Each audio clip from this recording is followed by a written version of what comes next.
Your story's beautiful, and I want everyone to read it. And then you put the most important story that I've read to my kids probably ever. If I can encourage just one parent to read to their child a little bit more, then that's part of our mission as well. Part of normalizing things is by celebrating and by putting those individuals at the forefront and representing them as the heroes. It's that ripple that makes a wave, you know? That's when I started Little Wins. The only thing I could focus on is if I just make a difference in one person's life. She said, you know, my daughter's name is Reagan, and her limb difference looks very similar to your daughter's. She said her cousins call her Ray, and you have no idea what it means to me as a mom. The only way that we learn is by engaging in conversation. And that's part of our mission with the Capables, is to open up conversation. You can't fault the kids. The kids, they don't know. Honestly, children, when I volunteered in my kids' classrooms, they don't see differences yet, but they just want to know, is it okay? And the more you tell your kids, and if you button it up with, it's okay, I think children really only want to know, are they all right? Right. You know, people will say, well, don't point, don't stare, don't ask questions. You know, when you do that to a child, it's like anything else you do with a child. Like if you say, don't touch the stove, what's the first thing the kid's going to want to do? They want to touch the stove.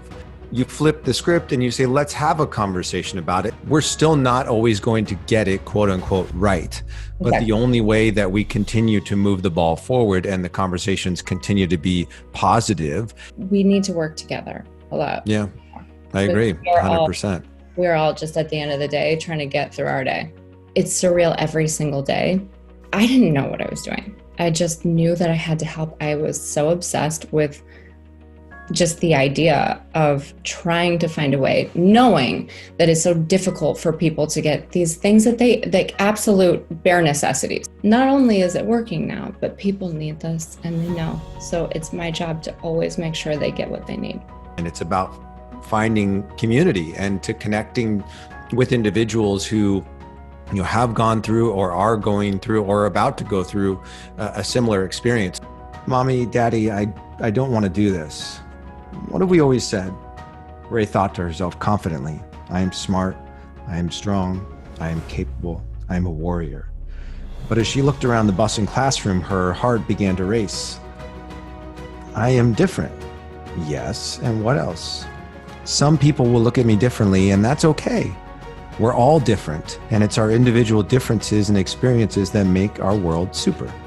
We'll read in the first book, the villain is that it's first day of school, and that's something the kids are afraid of, but further, it's a rainy day.